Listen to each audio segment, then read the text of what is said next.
Hello Corkies, welcome back to another episode of Cork and Java. Fall is in the air, so today we are going to be making a delicious caramel apple sangria. Stay tuned.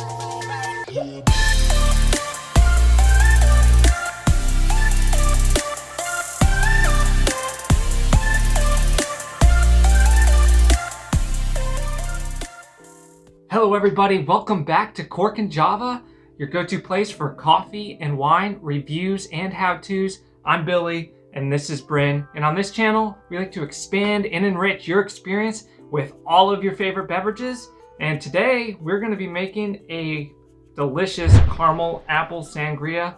If that sounds interesting to you and you want more videos like this, smash that subscribe button below so you're notified when our future videos come out. So are you ready to start making this? I am so ready. Okay, so you start with about 3 full apples. Since we had kind of smaller apples, we went with 4. What kind of apples are we using here? They're probably like a gala apple. Or a Honeycrisp or something similar. Okay, yeah, I mean, you can use whatever apples that you have. I wouldn't recommend the sour apples as much, but the Granny Smiths, but they'll do the trick too. And especially this time of year in the fall, if you can go out and pick them fresh, that's an even cooler way to get your apples. So yeah, throw them in and give them a little bit of a muddle. Okay.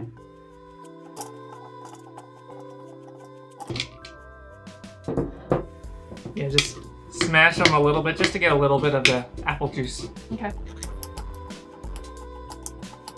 That should be enough. Okay. All right, moving on. We got apple cider. Now, it doesn't really matter what apple cider you use. Whatever is your favorite is going to be the best for this recipe, especially if it's got a lot of good spice notes of like clove and that kind of stuff. Ones that are more apple juicy, they'll work, but I don't think they're as fall-ish. And if you want to substitute hard apple cider, you can. You want to use 3 cups. So we gotta pour 3 times.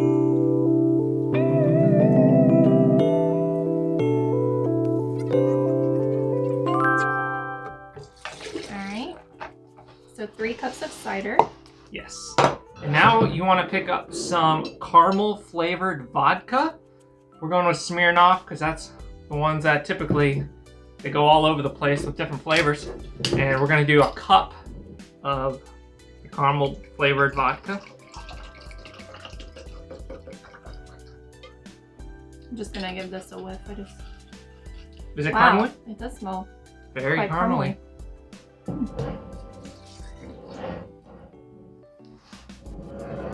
And lastly, you want to pick up a Pinot Grigio wine, and we're going to use the entire bottle.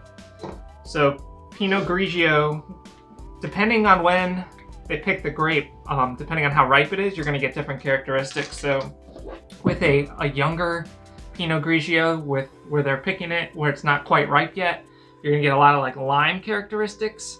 And then once it's on the vine a little bit longer in the season, you'll start getting some apple characteristics, which I'm hoping we're gonna get from this.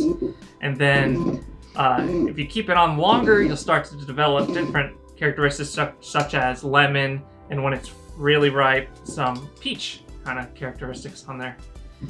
So we'll see how this one is, and typically, I want to smell it and just see what you smell in there. It's a little limey. Okay. And I typically do a hard pour when I'm pouring wine into sangrias. Why do you do that? It gets more oxygen incorporated into the wine, opens it up a little bit more. You don't need to do that, especially if you're not going to drink it right away. Ready? Yeah.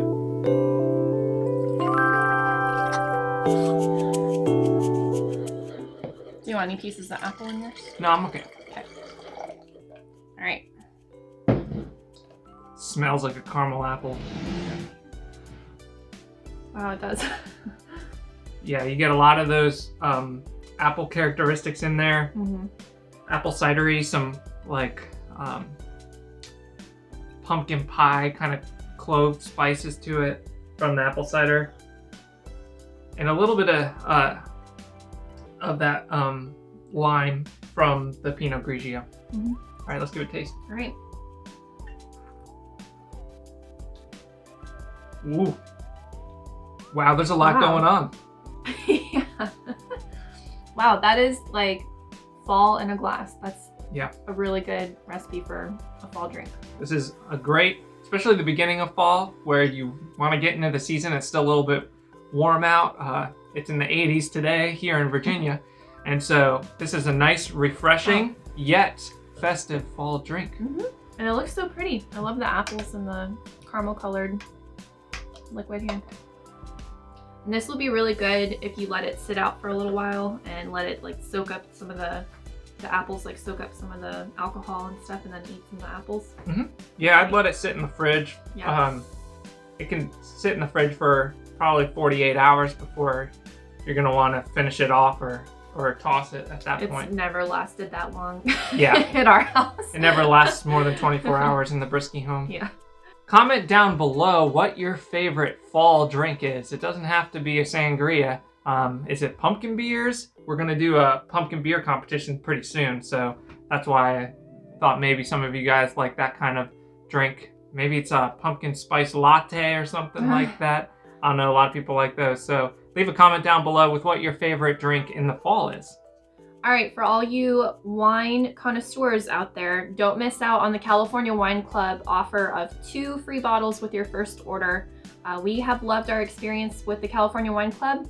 All the details are in the description below, so make sure you guys check that out. Yeah, and they have a love it guarantee. If you don't like what they send you, they'll give you your money back. So there's no reason that you can't go and kickstart your wine experience by joining a wine club like the California Wine Club. And I know it's a little bit soon to start talking about the holidays, but it does make a great gift if you want to send a couple of bottles of wine to someone. Yeah.